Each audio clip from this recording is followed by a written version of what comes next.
I'm Regina, 32 years old, and 3 weeks ago, at my family's Thanksgiving dinner, I walked through the front door carrying my grandmother's pecan pie and discovered my chair had been removed from the table. 23 relatives sat there. No one said a word. My mother looked at me and said, "There's no room for disappointments." I didn't cry. I didn't scream. I simply placed an envelope on my father's plate and said, "Happy Thanksgiving. I finally understand why you hate me." The DNA results inside answered questions I'd been asking my whole life, but they also raised one bigger question, one that nobody in that room could answer. Before I continue, if this story resonates with you, please take a moment to like and subscribe, but only if you genuinely connect with it. And if you're watching right now, drop a comment telling me where you're from and what time it is there. Now, let me take you back 6 months earlier to the day my grandmother passed away. The funeral home smelled like lilies and floor polish. I arrived an hour early, the way Grandma Ruth always taught me. Early is on time is late. I wanted to help arrange the flowers, greet the guests, do something useful. My mother was already there, directing the funeral staff like a general commanding troops. "Regina." She didn't look up from her clipboard. "You can stand by the entrance. Greet people as they arrive." I thought I'd sit with the family. "The front row is for immediate family, people who were close to your grandmother." I felt the words land like a slap. I'd spent every Sunday afternoon with Grandma Ruth for the past 5 years. I was the one who drove her to doctor's appointments. I was the one who held her hand when the hospice nurse explained what comfort care meant. "Mom, I was close to her." She finally looked at me. That familiar expression, not anger, not disappointment, just nothing, like looking at a stranger on a bus. "Clarissa is flying in from Boston. She needs the space. You understand." I understood. I always understood. The service was beautiful. My sister Clarissa cried elegantly in the front row, dabbing her eyes with a monogrammed handkerchief while our mother held her. I stood in the back, near the guest book, watching my family grieve together without me. Afterward, people filed past to offer condolences. I shook hands, accepted hugs from distant relatives who couldn't quite remember my name. Then the lawyer approached me. Gray suit, kind eyes, firm handshake.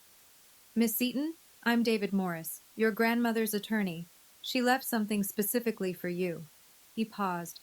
"But I'll need time to verify some details first. I'll be in touch." I watched him walk away, questions multiplying in my mind. What had Grandma Ruth left me? And why did it need verification? To understand that moment, you need to know what the previous 10 years looked like. I was 22, junior year at State, double majoring in English and business. Dean's List. Plans to go to law school. A future. Then my mother got diagnosed with stage 1 breast cancer. The family meeting was brief. Dad sat at the head of the table, Mom beside him, looking fragile for the first time in my life. Clarissa was 20, pre-med, already accepted into an accelerated program. "Someone needs to stay home and help your mother through treatment," Dad said. "Clarissa can't interrupt her studies. Medical school doesn't wait." Everyone looked at me. "I'll do it," I said, because that's what I did. I said yes. 2 years of chemotherapy appointments, radiation schedules, cooking meals Mom couldn't taste, cleaning bathrooms after she got sick, holding her hair back, until there was no hair left to hold. She recovered. Fully. The doctors called it a success story. When I asked about going back to finish my degree, Dad shook his head. "You're 24 now. What's the point? Get a job, help with bills." Clarissa graduated medical school 4 years later. The party had 60 guests, a catered dinner, a champagne toast. I washed dishes until midnight. I found the family photo albums once, looking for a picture of Grandma Ruth for her birthday card. Clarissa had an entire book dedicated to her achievements: dance recitals, soccer trophies, graduation ceremonies. I counted 3 photos of myself, Baby picture, kindergarten, one blurry shot at Christmas where I was half cut off by the frame. I asked Grandma Ruth about it once. She held my hand and said something I didn't understand at the time. Your mother has a secret, sweetheart, and until she faces it, she'll keep punishing you instead of herself. I should have asked what she meant. I didn't. Some questions you're not ready to hear the answers to. 3 weeks before Thanksgiving, my phone rang at 7 a.m. Miss Seaton? David Morris, your grandmother's attorney. I sat up in bed, heart suddenly racing. Yes? I apologize it's taken so long. Your grandmother's instructions were very specific. The envelope couldn't be released until 6 months after her passing. She wanted to give you time to grieve before facing what's inside. He paused. The waiting period ended yesterday. I have everything ready for you. 6 months. Grandma Ruth had planned even that. Separate from the estate? The will had been read 2 months ago. Mom got the house. Clarissa got the jewelry and a trust fund. I got a set of vintage teacups and a handwritten recipe book. This was held in a private safety deposit box. She gave explicit instructions, only to be opened after her passing, and only to be delivered to you personally. I met him at his office that afternoon. The envelope was thick, sealed with red wax. My grandmother's handwriting across the front. For Regina, when you're ready to know the truth. She also left a message, Mr. Morris said. He read from a small card. Read it when you're ready to face what I couldn't tell you in life. I'm sorry it took me so long. I love you, Ruthie. My hands trembled as I took the envelope. It felt heavy, not just paper heavy, but weighted with something else. Secrets, answers, things I wasn't sure I wanted to know. Did she say what's inside? I asked. No, only that you deserved the truth. I drove home with the envelope on my passenger seat like a bomb that might detonate. When I got to my apartment, I put it in my nightstand drawer. I wasn't ready. But Thanksgiving was coming, and somehow I knew that everything was about to change. I just didn't know how much. 5 days before Thanksgiving, my mother called. This was unusual. We didn't talk on the phone. Texts, sometimes. Brief, functional. Family dinner at 6. Bring a side dish. Never actual conversation. Regina. Her voice was clipped, efficient. Thanksgiving this year is at our house. The whole family. Both sides. Okay, I'll make Grandma Ruth's pecan pie. Clarissa has an announcement. Something wonderful. A pause waited with meaning. Everyone's coming. Aunts, uncles, cousins, 20-something people. This is important. I knew what she wasn't saying. Don't embarrass us. Don't be yourself. I'll be there. Good. Arrive an hour early. Someone needs to help set up the table. She hung up without saying goodbye. I sat with my phone in my hand, staring at nothing. Then I looked at my nightstand drawer. The envelope was still there, unopened. What was I so afraid of? I pulled it out, turned it over in my hands. The red wax seal. Grandma Ruth's familiar handwriting. When you're ready to know the truth. Was I ready? The next day, I found out what Clarissa's wonderful announcement was. She posted it on Instagram. A photo of herself cradling her very pregnant belly, a string of heart emojis, and the caption, Baby Ruth Seaton Wells arriving any day now. Third trimester glow is real. My perfect sister was having a perfect baby with her perfect lawyer husband. The family would celebrate. Champagne would flow. My mother would cry happy tears. And I would be there, invisible, passing the mashed potatoes. Something shifted in me then. A crack in the wall I'd built to survive. Maybe it was time to stop being invisible. That night, I opened the envelope. My hands shook as I broke the wax seal. Inside, a handwritten letter, 3 pages long. A folded document with a medical laboratory letterhead. A photocopy of what looked like a birth certificate, portions blacked out with marker. I read Grandma Ruth's letter first. My darling Regina, I'm sorry. I've carried this secret for 32 years, and I should have told you sooner. I was afraid, afraid of what it would do to our family, afraid of losing your mother, afraid of hurting you. But you deserve the truth. You are not Harold's biological daughter. I had my suspicions for years. The way your mother looked at you, not with love, but with something else. Guilt, maybe. Fear. Harold looked at you like a stranger he couldn't quite place. I told myself I was imagining things. 2 years ago, I stopped imagining. I took samples, your hairbrush from my bathroom, Harold's water glass. I sent them to a private lab. The results are enclosed. 0% probability that Harold Seaton is your biological father.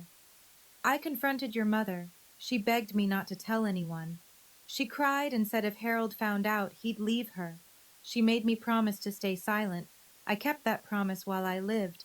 But I won't let you spend the rest of your life not knowing who you are. Your mother refuses to reveal your biological father's identity. I tried to find out. I couldn't.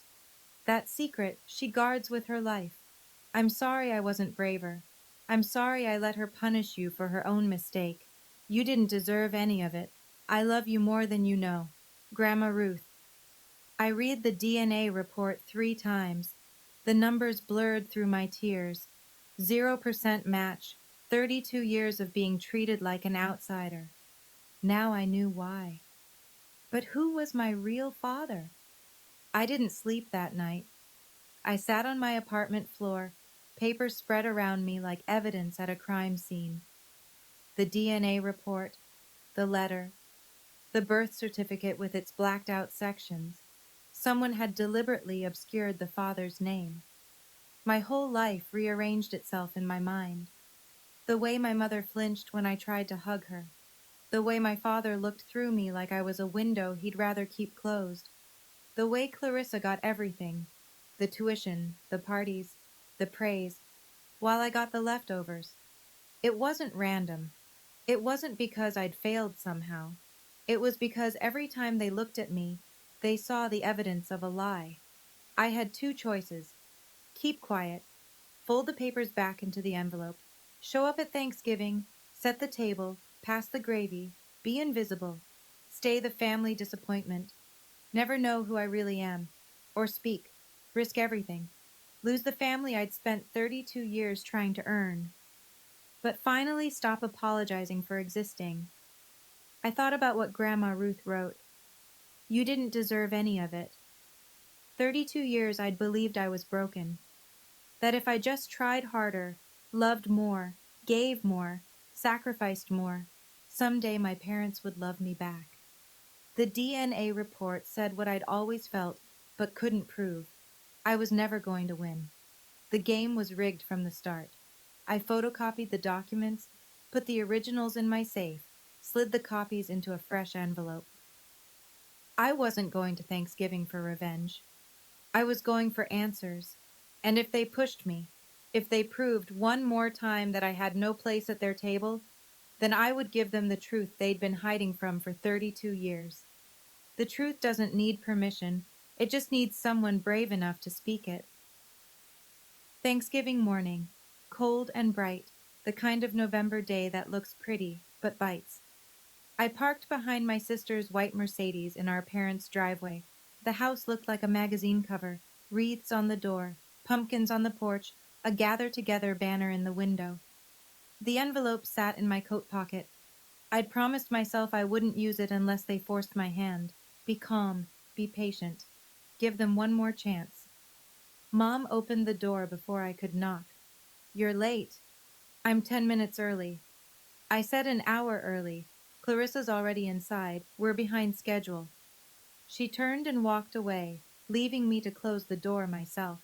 The house smelled like roasting turkey and cinnamon candles. 24 place settings circled the extended dining table, white china, crystal glasses, handwritten name cards at each seat. I looked for mine. I walked around the table twice. Mom, where's my seat? She was arranging flowers in the centerpiece, not looking at me. We ran out of room. You'll eat in the kitchen after. After? After the main meal, when the family's done. I felt my heart rate spike. Stay calm. There are 24 seats. I count 23 names. My sister appeared in the doorway. one hand resting on her very pregnant belly. 8 months along, and she still moved like she owned every room. The last seat is for baby Seton Wells. We made a little card for the announcement. She smiled. Cute, right? I looked at the place card. Tiny letters. Baby Seton Wells, coming soon. My seat, my place at the family table, had been given to an unborn child. You replace me with someone who doesn't exist yet. Clarissa's smile flickered. Don't be dramatic. It's just symbolic.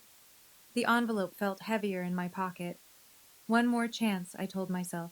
Give them one more chance. I followed my mother into the kitchen, alone. The door swung shut behind us. Mom, I need to talk to you. She was basting the turkey, back turned. Not now, Regina. 32 years I've done everything you asked. I dropped out of school to take care of you. And you can't give me a chair? You dropped out because you couldn't hack it. Don't rewrite history. You asked me to stay. Dad said Clarissa couldn't be interrupted. Clarissa had a future. She finally turned. Her eyes were flat, cold. You had a job. Helping this family, that's what you were good for. The words hit like ice water. Good for? You want the truth? Fine. You've always been different, difficult. I tried, Regina. God knows I tried to love you the way I love your sister. But there's something missing in you, something broken.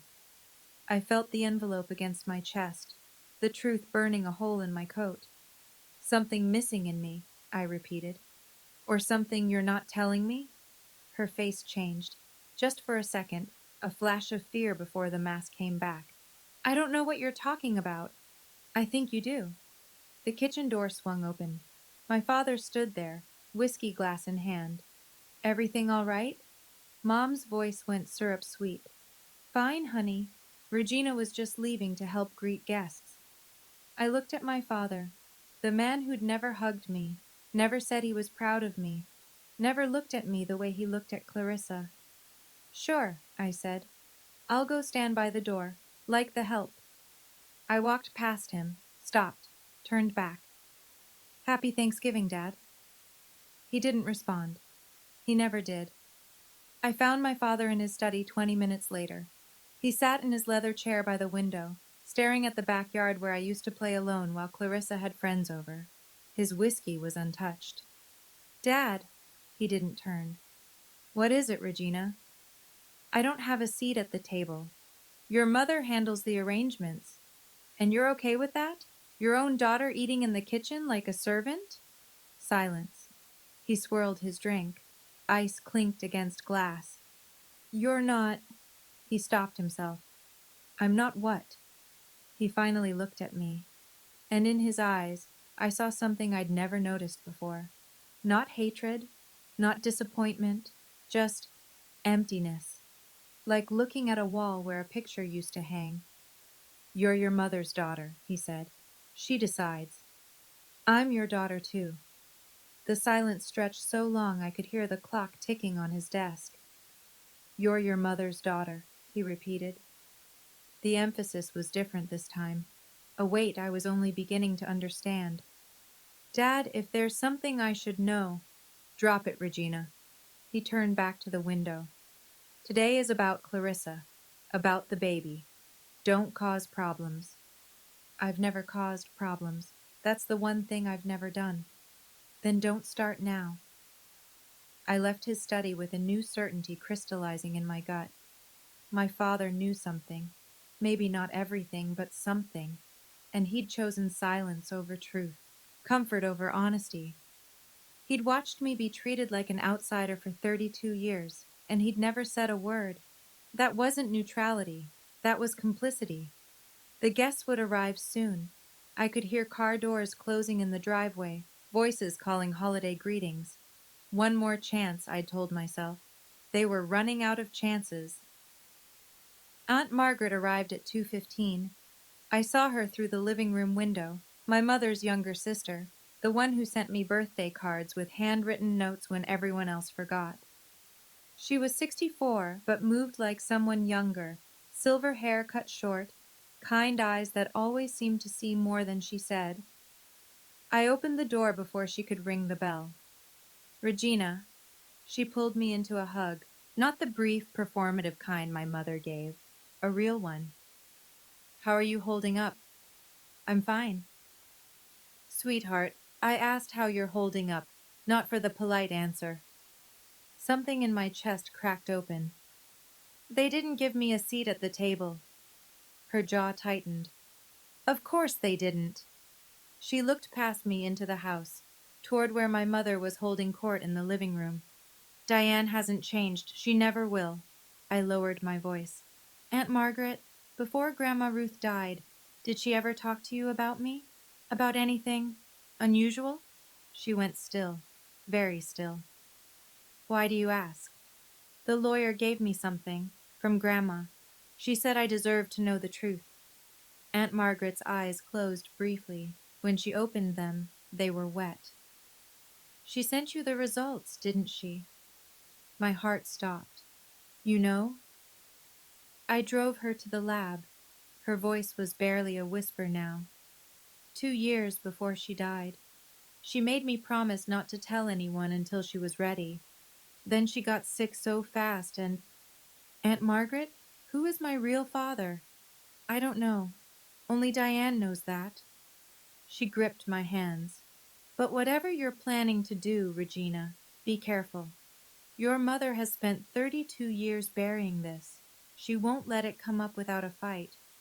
I'm not looking for a fight. No. She studied my face. You're looking for the truth. That's more dangerous. Aunt Margaret pulled me onto the back porch, away from the arriving guests. The November air bit through my sweater, but I barely noticed. Tell me everything. She rubbed her arms against the cold. It started about 3 years ago, right around when you started visiting her every Sunday. She finally had time alone with you, really alone, and she noticed things, the way you flinched when talking about your mother, the way you never mentioned your father with any warmth. She started asking questions. I thought I was imagining it. You weren't. Aunt Margaret's voice was soft. Ruth confronted Diane once, years ago when you were a teenager. Diane denied everything, screamed at her own mother, said Ruth was trying to destroy her marriage. They didn't speak for 6 months. But Grandma didn't give up. No, she waited, she watched, and 2 years before she died, she decided she needed proof. Aunt Margaret looked at me. She asked me to help. I didn't want to. It felt like betrayal, going behind my own sister's back. But Ruth said something I couldn't argue with. What? That child has spent her whole life being punished for a sin she didn't commit. If I don't find out the truth, she never will. My throat tightened. Even after death, Grandma Ruth was still fighting for me. We got the samples about 18 months before she passed, Aunt Margaret continued. Hair from your brush when you visited, water glass Harold used at a family dinner. Ruth sent them to a private lab. When the results came back, she wanted to tell you immediately. But then she got her diagnosis, and she was afraid of leaving you alone with that knowledge while she was dying. So she set up the delay with the lawyer. 0%, she nodded. Ruth confronted Diane one last time. Diane fell apart, begged on her knees, said if Harold found out he'd leave her, said it would destroy Clarissa. She made Ruth promise to take the secret to her grave. But Grandma couldn't do it. She couldn't let you spend your whole life in the dark. Aunt Margaret squeezed my hand. She loved you so much, Regina, more than you know. By 3 o'clock, the house was full. 23 relatives packed into the living room and dining area, filling the space with chatter and laughter and the clink of pre-dinner drinks. Cousins I saw once a year. Aunts who air-kissed my cheek without making eye contact. Uncles who called me Rachel or Rebecca before being corrected. I stood by the kitchen doorway, watching my family celebrate without me. My father tapped his wineglass with a fork. The room fell silent. Before we sit down, he said, I want to say how grateful I am for this family, for my beautiful wife Diane, who made this meal possible, for our daughter Clarissa, who makes us proud every day. He raised his glass toward my sister. And for my soon-to-be grandchild, who we already love more than words can say. No mention of me, not even a glance in my direction. Clarissa stood up, radiant in a cream-colored dress that showed off her baby bump. Her husband Marcus put his arm around her. Thank you all for being here, she said. We have an announcement, though I'm sure most of you already saw on Instagram. Light laughter. We're expecting, due any day now, and we've decided to name the baby Ruth after our grandmother. The room erupted in applause. My mother's smile flickered, just for a second, before she wiped what looked like happy tears. Everyone hugged Clarissa.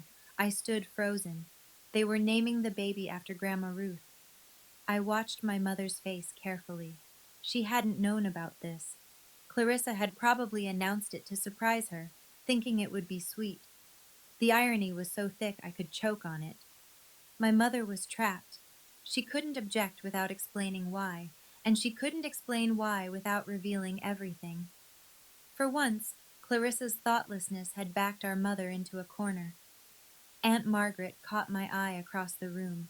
Her expression said, "Not yet. Be patient."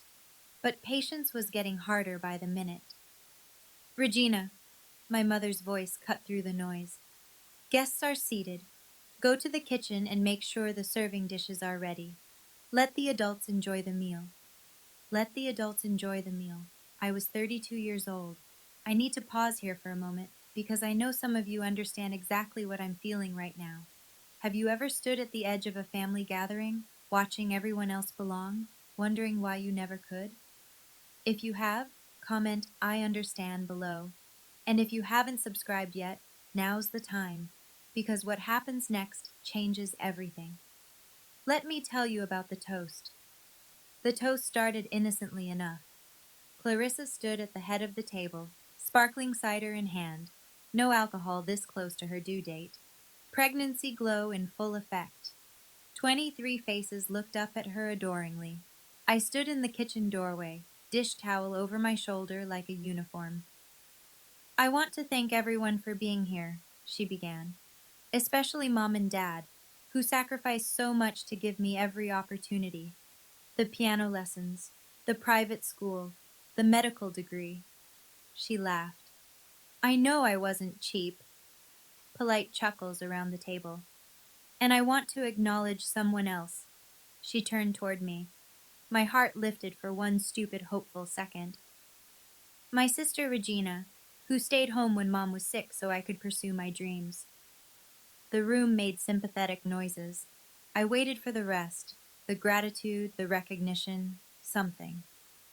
"Every successful family needs someone who stays behind," Clarissa continued. "Someone to hold down the fort while the rest of us reach for the stars. Regina is that person. She's our foundation." Foundation.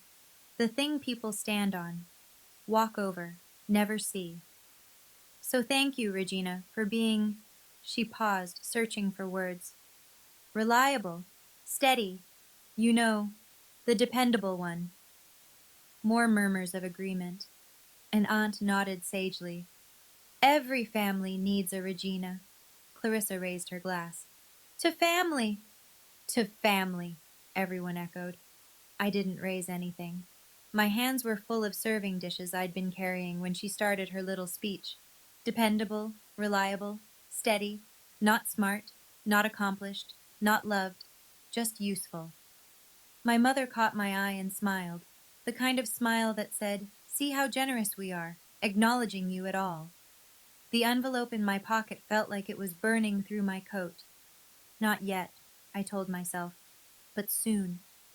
I retreated to the kitchen to reload serving dishes. Through the crack in the door, I could hear the conversation at the table. Such a shame about Regina. That was Aunt Barbara, my mother's cousin from Philadelphia. Diane told me she just couldn't finish school, some kind of anxiety issue. I heard it was motivation. Another voice added, Uncle Thomas. Some people just aren't cut out for academics. She's still single, isn't she? A cousin's wife I barely knew. 32 and never married. Diane said she's too difficult, scares men away. My mother's voice floated above the others, sweet as poisoned honey. I've tried to help her. God knows I've tried. But Regina has always been different. Even as a child, there was something not quite right. I used to pray she'd grow out of it. You're a saint, Diane, dealing with that for so many years. We do what we do for our children, all of them. I pressed my back against the kitchen wall, hands shaking. She'd built this narrative for decades, the disappointing daughter, the difficult one, the one who couldn't quite measure up. It wasn't random cruelty, it was strategy. If anyone ever questioned why she treated me differently, the answer was already in place. Poor Diane, stuck with such a troublesome child. Poor Diane, who tried so hard but Regina just wouldn't cooperate. The truth never had a chance against a story that comfortable, that convenient. I thought about all the family gatherings where I'd felt judgmental eyes on me, all the whispered conversations that stopped when I entered a room, all the pitying looks from relatives who thought they knew who I was. They didn't know me. They knew my mother's version of me. And tonight, that version was going to die. After the main course, I carried out Grandma Ruth's pecan pie. I'd spent hours on it, her exact recipe, handwritten on a card stained with decades of kitchen love. The lattice crust was golden brown. The filling smelled like cinnamon and memory, and the only person in this family who'd ever loved me without conditions. I set it on the table. The conversation paused. What is that? My mother's voice was sharp. Grandma Ruth's pecan pie, her recipe. I didn't put that on the menu. I thought for the baby. Clarissa said they're naming her Ruth. It seemed fitting. The silence stretched like a held breath. Clarissa exchanged a look with my mother. That's sweet, Clarissa said carefully. But we actually have a dessert catered from Henri's Bakery. 3-tier pumpkin cheesecake. There's room for both, I said. My mother stood up. Regina, take that to the kitchen. We don't need it. It's Grandma's recipe. She taught me herself. I said we don't need it. Her voice rose. Heads turned. You don't have a seat at this table. What makes you think your pie belongs here? The words landed like a physical blow. 23 faces stared at me. Some looked uncomfortable. Some looked curious. Some, the ones who'd heard my mother's stories, looked like they'd expected this. Why don't I have a seat? My voice was calm, calmer than I felt. I'm your daughter. My mother's mask slipped. Just for a second I saw the real her underneath, not cold, but terrified. Then it snapped back into place. You are a disappointment, she said, loud enough for everyone to hear. You've always been a disappointment, and there is no room at this table for disappointments. The room went silent. Nobody defended me. Nobody said a word. I stood there for a long moment, the pie in my hands, 23 pairs of eyes on my face. Something inside me, the thing that had kept me quiet for 32 years, that had made me believe if I just tried harder, loved more, gave more, they would finally accept me. That thing cracked open and fell away. I set the pie down gently on the table. 32 years, I said. My voice didn't shake. I have spent 32 years trying to understand why you hate me, why I could never be good enough, why Dad looked at me like a stranger, why you gave Clarissa everything and gave me scraps. Regina! My father's voice, warning. I dropped out of school because you asked me to. I took care of you through cancer because you needed me. I showed up to every holiday, every dinner, every event where you treated me like the help. And I never once asked why. I reached into my coat pocket. Grandma Ruth asked. She wanted to know why her granddaughter was being punished for something she didn't do. My mother's face went white. She found out. I pulled out the envelope, and she made sure I would too. What is that? Clarissa's voice was high, nervous. I walked to my father's place at the head of the table. He looked up at me, that same empty expression I'd seen my whole life, but now with something new underneath. Fear. I placed the envelope on his plate. Happy Thanksgiving, Dad. I kept my voice steady. I finally understand why you hate me, because I'm not your daughter. The room erupted, but I wasn't done. The DNA results are inside, 0% match. And the real question isn't who my father is. I looked at my mother. It's why you punished me for your mistake. My father's hands trembled as he opened the envelope. The room had frozen, forks suspended, wine glasses forgotten, 23 people holding their breath. Somewhere, a clock ticked. The turkey grew cold. Dad pulled out the papers. His eyes moved across the page. I watched the color drain from his face, starting at his forehead and moving down like a tide going out. What is it? Clarissa stood up. Dad, what does it say? He didn't answer. He just stared at the paper, at the numbers, at the laboratory seal that made it official. Harold? My mother's voice cracked. Harold, listen to me. 0%. His voice was barely a whisper. Probability of paternity, 0%. Gasps around the table. Someone dropped a fork. Aunt Barbara's hand flew to her mouth. That's impossible, Clarissa said. That's a fake. Regina made it up to get attention. Your grandmother sent it through her lawyer, I said. The laboratory records are authentic. Aunt Margaret was there when she collected the samples. Every head turned to Aunt Margaret. She sat very still, then slowly nodded. Ruth made me promise not to say anything while she was alive. But Regina deserves the truth. This is ridiculous. My mother slammed her palm on the table. I am not going to sit here and listen to lies from my own daughter. They're not lies, Diane. My father's voice was hollow. I've known. Not everything, but I suspected. For years. The room went completely silent. My mother's face contorted. First shock, then fear, then something darker. The mask she'd worn for 3 decades was crumbling in real time. I wasn't sure, Dad continued, but I knew something was wrong. He looked at me for the first time, really looked at me. I didn't want to know. So you chose to hate me instead, I said. He had no answer. My mother started crying, not quiet tears, loud, theatrical sobs, the kind designed to attract attention and sympathy. She'd perfected this technique over decades. I'd seen it deployed against doctors, teachers, customer service representatives, anyone who dared to challenge her. You don't understand, she clutched at the tablecloth. None of you understand what I went through. I was young. I made a mistake. One mistake. A mistake you made me pay for, I said, every day of my life. I tried to love you.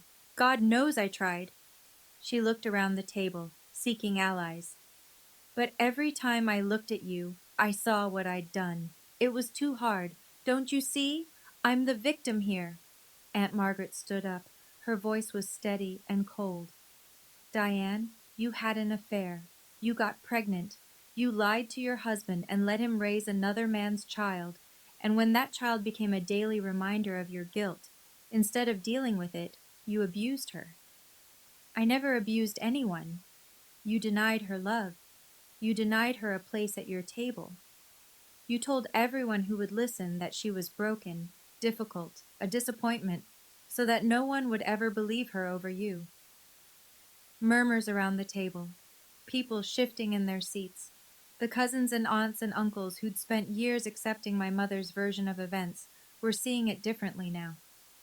That's not abuse, Clarissa protested, but her voice was uncertain. That's just family dynamics. Family dynamics? I almost laughed. She stole my childhood, my education, my self-worth. She turned me into a ghost in my own home, and she did it on purpose. My mother's sobs intensified. But I noticed something. Nobody was comforting her.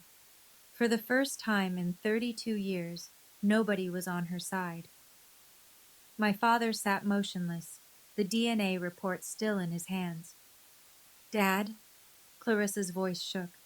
Dad, say something. This doesn't change anything. You're still my father. Regina is still. When did you know? I cut her off, staring at him. When did you first suspect? He was quiet for a long time. The whole room waited. You were 5 years old, he finally said. You fell off your bike, needed stitches. The doctor mentioned your blood type, O negative. Diane and I are both A positive. He set down the papers. I looked it up. That shouldn't be possible. You knew since I was 5? I didn't know. I suspected. I convinced myself there must be an explanation. He couldn't meet my eyes. It was easier to doubt than to know for certain. Easier for who? My voice cracked. For you? It wasn't easier for me. I know. You watched her treat me like nothing for 27 years. You never said a word. You never protected me. I know. You let me think something was wrong with me, that I wasn't good enough, that I didn't deserve to be loved. I know. His voice broke. I'm sorry. Is that why you chose me? The question came out before I could stop it. When Mom got sick, you picked me to drop out, not Clarissa, because I wasn't really yours. He couldn't meet my eyes. That was answer enough. I told myself it was practical, he said quietly. Clarissa's career was more important. But deep down, yes, I protected her because she was mine. I sacrificed you because you weren't. The honesty was brutal, but at least it was honest. 2 words earlier, and now this confession. 27 years since he first suspected, 32 years of my life, and only now was he being real. Sorry doesn't give me back my childhood. Sorry doesn't erase the nights I cried myself to sleep wondering what I did wrong. Sorry doesn't fix anything. He looked at me, finally, fully, and I saw tears in his eyes. Harold Seaton, who never showed emotion, who raised me with cold indifference, was crying. I don't expect forgiveness, he said. I just wanted you to know. It was never about you. It was about my own cowardice. You deserved better. I nodded slowly. Yes, I did. I turned to my mother. The crying had stopped. She sat rigid in her chair, mascara streaking her cheeks, looking suddenly older than her 58 years. Who is my father? Don't, she whispered. Regina, please. You owe me this. After everything, tell me who he is. I can't. Can't or won't. Her jaw tightened. That flash of steel I knew so well. The Diane Seaton who always got her way, who controlled every narrative, who never lost a battle in her life. I will take that secret to my grave. Why? I stepped closer. Is he someone I know? Someone in this room? Murmurs rippled through the guests. People looked at each other nervously. Don't be ridiculous. But her voice wavered. Is he alive? Does he know I exist? Enough! She slammed her hands on the table. I made a mistake 33 years ago. I have paid for it every single day since. I will not drag another person into this disaster. Another person? I caught the word. You mean him. You're protecting him. I'm protecting everyone. You're protecting yourself. You always have. Aunt Margaret spoke up. Diane, the girl deserves to know who her father is. Stay out of this, Margaret. You've done enough damage. I studied my mother's face, the fear, the defiance, the desperation. She wasn't just hiding a name. She was hiding something bigger, something that would make this worse. Fine, I said. Keep your secret. I'll find him myself. Her eyes widened. You can't. I can. DNA databases, genealogy websites, private investigators. One way or another, I'll know. I picked up Grandma Ruth's pie from the table. Enjoy your Thanksgiving. I turned toward the door. Behind me, I heard my mother's voice. Barely a whisper. If you find out, you'll wish you hadn't. I didn't stop walking. Before I tell you what happened next, I want to know what you think. Who do you believe my real father is? Someone my mother worked with? Someone from the family? Comment your theory below. I read every single one. If you're new here and this story has you hooked, hit subscribe and the notification bell. Because the aftermath of that Thanksgiving, it changed everything. Let me tell you about the fallout. I walked to the front door, Grandma Ruth's pie in my hands, 23 pairs of eyes on my back. Clarissa caught up with me in the hallway.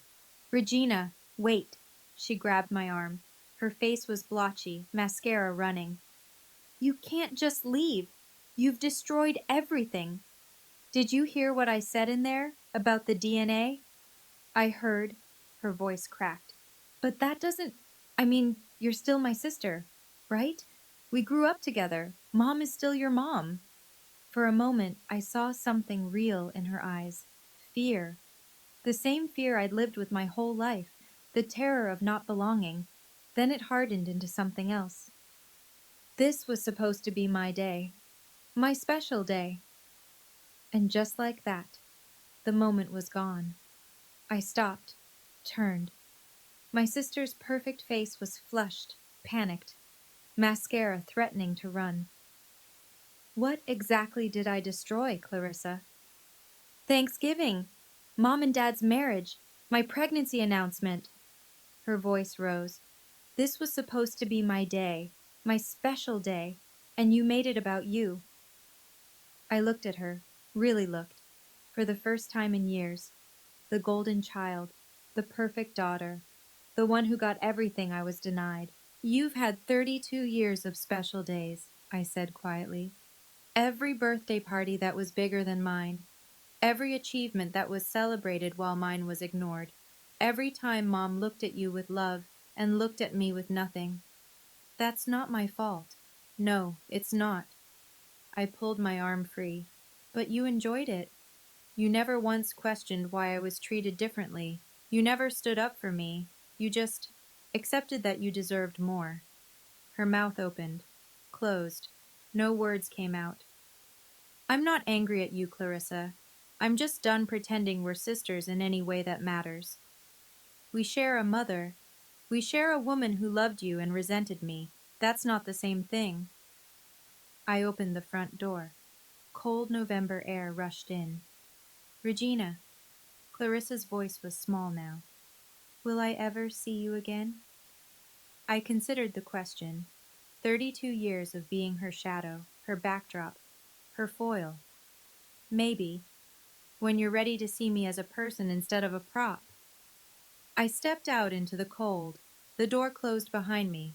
I didn't look back. I was halfway to my car when I heard footsteps behind me. Aunt Margaret caught up, slightly out of breath, her coat unbuttoned. Regina, wait, please. I stopped, but didn't turn around. My hands were shaking, from cold or adrenaline, I couldn't tell. You don't have to go through this alone. She came around to face me, her kind eyes wet with tears. Ruth would be so proud of you, standing up like that, telling the truth. I'm not sure proud is the right word. My voice wavered. I just blew up my entire family. No, sweetheart. Your mother blew it up 32 years ago. You just showed everyone the wreckage she'd been hiding. She pulled me into a hug and something broke inside me. I cried, really cried, for the first time that night. For the grandmother who loved me. For the childhood I never had. For the truth that hurt as much as it healed. What do I do now? I whispered. Aunt Margaret pulled back and reached into her coat pocket. She handed me a folded piece of paper. Ruth wanted you to have this. She was going to give it to you herself, but she ran out of time. I unfolded it. A name, an address, a phone number. What is this?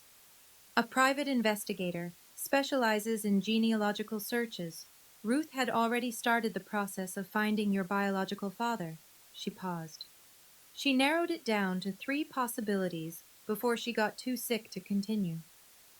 3? One died in 2015.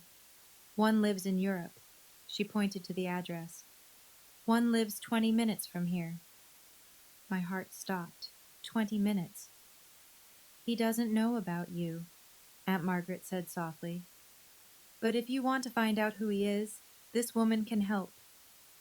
I clutched the paper like a lifeline. I drove for an hour before I realized I wasn't going home. The highway stretched out dark and empty. Other families were inside, warm, eating leftover pie, watching football. Normal Thanksgiving things. I was driving through the night with a piece of paper burning a hole in my pocket and Grandma Ruth's pie slowly cooling on my passenger seat.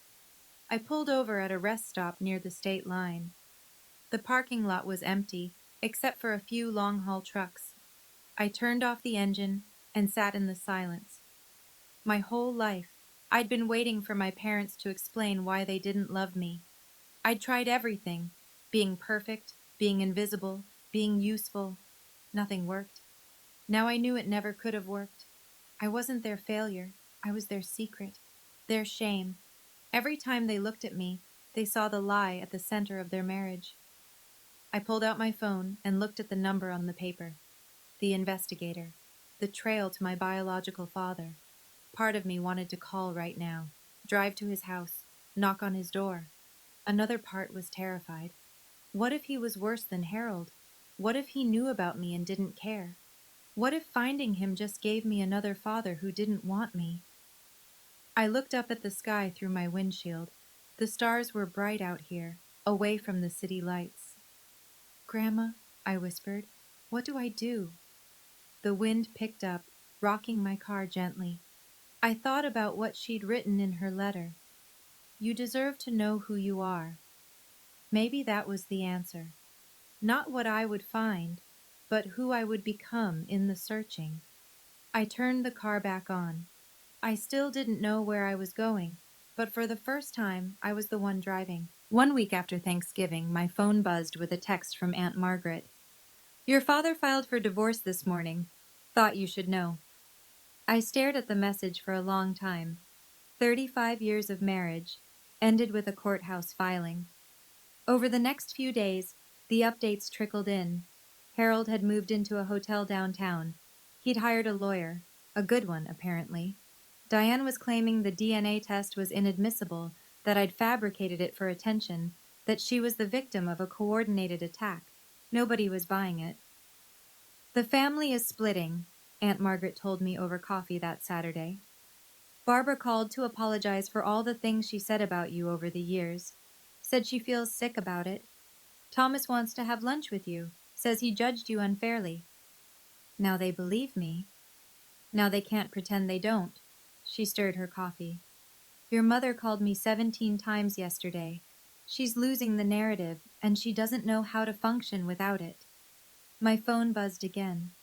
Clarissa, the 7th call this week. I let it go to voicemail, then read the transcript. Regina, please call me back. I'm 8 weeks pregnant and my parents are getting divorced and you won't talk to me. This stress isn't good for the baby. Whatever I did, I'm sorry, okay? Just, please. I deleted it. That's cold, Aunt Margaret observed. She's not sorry for what she did. She's sorry she's uncomfortable. I put my phone away. There's a difference. There is. Aunt Margaret nodded slowly. What about Harold? He called the bookshop looking for you. I know. Are you going to talk to him? I thought about it.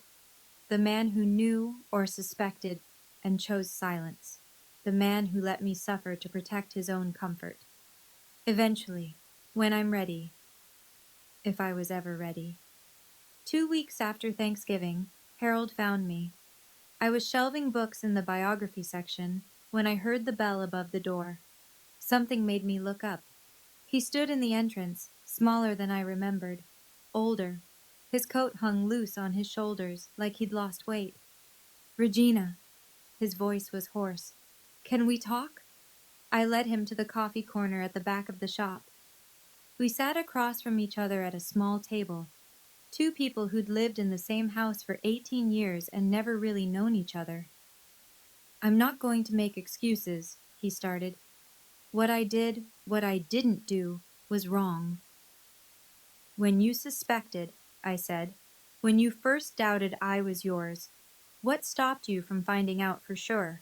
He stared at his hands. Fear. If I knew for certain, I'd have to do something about it. Leave Diane. Tear the family apart. Face what it meant about my marriage. So you punished me instead. I told myself I wasn't. I told myself I was just keeping my distance, being fair. He laughed bitterly. Fair. I convinced myself that treating you like a stranger was fair. It wasn't. I know. He looked up at me, eyes red-rimmed. You were a child, Regina. You didn't ask to be born into this mess, and I made you carry the weight of my own cowardice. I felt something shift inside me. Not forgiveness, not yet, maybe not ever, but something like acknowledgement. There's something you should know, he said, reaching into his jacket. After Thanksgiving, I couldn't sleep. I went through old boxes in the garage, things from when Diane and I first got married. I found her work albums from the accounting firm. He slid a photograph across the table. A company picnic, summer 1992. My mother in a sundress, laughing at something off camera. And next to her, his hand almost touching her shoulder, a young man with dark hair and kind eyes. James Martin, Harold said. He was an accountant there. I remember being jealous of how often she mentioned him. Then she got pregnant with you, and he transferred away, and I told myself I was being paranoid. I picked up the photo, and the world tilted sideways. The photograph showed a young man in a business suit, dark hair, kind eyes, a smile that looked vaguely familiar. James Martin, Harold said. He was an accountant at the firm where your mother worked as a secretary. They were close for about a year before she got pregnant with you. I couldn't stop staring at the photo. Something about the eyes, the set of the jaw. Does he know about me? I don't think so. He transferred to another company before Diane started showing. According to what I found, they never spoke again. I turned the photo over. Nothing on the back. Why are you giving me this? Harold was quiet for a long moment. Because Ruth was right. You deserve to know who you are. And because... He took a breath. Because it's the only thing I can give you that might matter. I thought about the investigator's information in my apartment. The 3 possibilities. 1 dead, 1 in Europe, 1 20 minutes away. Where does he live? Maple Street. About 15 minutes from here. Harold's voice was steady. He's 62, retired last year. Never married, no other children. He paused. I don't know what that means, or if it means anything. I tucked the photo into my bag. Thank you, I said, for this. I know it doesn't make up for anything. No, it doesn't. I stood up. But it's a start. He nodded, accepting that. I walked him to the door. Before he left, he turned back. Regina, whatever you find out, whoever he is, I hope he's better than me. That's a low bar. I know. He almost smiled. Happy hunting. I watched him walk away into the winter afternoon, smaller than I'd ever seen him. Then I pulled out the photo and looked at it again. James Martin. Was he my father? There was only one way to find out. 1 month after Thanksgiving. My 33rd birthday came and went last week. Aunt Margaret baked a cake shaped like a stack of books, and for the first time in memory, I actually celebrated. I'm sitting in my new apartment, a studio above a bakery on Oak Street, 3 blocks from Aunt Margaret's house. The walls are bare except for one photograph, me and Grandma Ruth at my 8th birthday party. The only picture from my childhood where I'm genuinely smiling. Things are different now. I enrolled in community college, evening classes, twice a week, business administration, the degree I never got to finish. My professor is younger than me. I don't care. The bookshop gave me more hours. The owner, Mrs. Patterson, Told me she'd always wanted to make me assistant manager, but thought I wasn't interested. You seemed so beaten down, she said, like you didn't believe you deserved more. She was right. I didn't. I'm learning to. Clarissa had her baby last week. A girl. They named her Ruth, like they said they would. My mother called to tell me. First time we'd spoken since Thanksgiving. Your niece was born, she said, voice carefully neutral. I thought you'd want to know. Congratulations, I said. I hope she's healthy. She is. 7 pounds 4 ounces. Clarissa wants you to come visit. I'll think about it. Regina. I'll think about it, Mom. I hung up. I didn't feel guilty. That's new for me. The investigator's number is saved in my phone. I've called 3 times now. She confirmed what Harold told me. James Martin, 62, lives on Maple Street. Retired architect. No family of his own. I haven't gone to see him yet. Some days I think I'm ready. Other days the fear wins. But I'm not giving up. I'm just taking my time. For the first time in my life, I have all the time I need. Nobody's making me rush anymore. Last night, I read Grandma Ruth's letter again. I've read it so many times the paper is soft at the creases, the ink starting to fade where my fingers have touched it most. But there's one part I keep coming back to. A postscript I almost missed the first time, written in smaller letters at the bottom of the last page. P.S. Regina, I want you to remember something. You were not a mistake. You were not a punishment. You were not something to be ashamed of. You were a miracle I got to love for 30 years. The bravest, kindest, most resilient person I've ever known. Not in spite of what you went through, but because of how you survived it. Your mother's choices are not your story. Her shame is not your burden to carry. You are allowed to be happy. You are allowed to be loved. You are allowed to take up space in a room without apologizing for existing. Whoever your father is, wherever he is, he doesn't define you either. You are already whole. You always have been. I'm sorry I couldn't be there to see you rise. But I know you will. You were born to. Find your truth, but don't let it consume you. Live, sweetheart. That's the only revenge that matters. All my love, forever, Grandma Ruth. I held the letter to my chest and cried. Not the broken, hopeless tears I'd cried so many times before. These were different. Cleansing, like rain after a drought. She believed in me when no one else did. She saw me when everyone else looked away. And even though she's gone, I feel her with me, in this apartment, in my choices, in the life I'm finally building for myself. I'm trying, Grandma, I whispered. I'm really trying. Somewhere, I know she heard me. Today. I'm sitting at my kitchen table, my table, with 4 chairs, in my apartment, looking at my phone. There's a text message I haven't opened yet. It arrived this morning from a number I don't recognize. I already know what it says. The investigator told me it was coming. James Martin found out about me. Someone, Harold probably, told him. He reached out through the investigator, asking if I wanted to meet. I've read the preview 50 times. Hello, Regina. I don't know if this is welcome, but I recently learned that I might be... The rest is hidden behind the notification. I haven't swiped to open it yet. Aunt Margaret is coming for dinner tonight. I made Grandma Ruth's pot roast, another recipe from the handwritten book. The apartment smells like rosemary and home. There's a photo on my fridge now. Me and Aunt Margaret at the bookshop, the day I got promoted to assistant manager. Both of us grinning like idiots. I'm 33 now, a college student again. I have a job I actually care about, an aunt who loves me, and a grandmother who believed in me when no one else did. I have questions that might never get answered, a mother I may never forgive, a sister I'm not sure I want to know, and a message on my phone from a man who might be my father. I'll open it, eventually, when I'm ready, but not right now. Right now, I have a pot roast to finish, an aunt to hug, a life to live.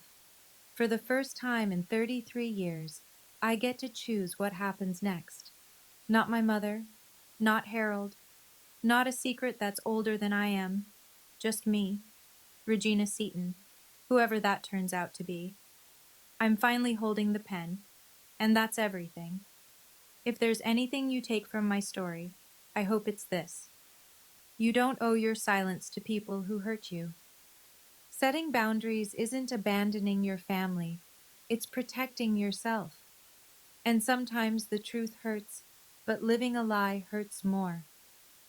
Thank you for staying with me until the end. If this story resonated with you, or if you know someone who needs to hear it, please share it. Hit that like button if you felt something. Subscribe if you want more stories like this one. And tell me in the comments, do you think I should message James Martin? Should I meet my biological father? I really want to know what you would do. Check the description for more stories. And wherever you are, whatever you're going through, I hope you find your truth too. See you in the next one.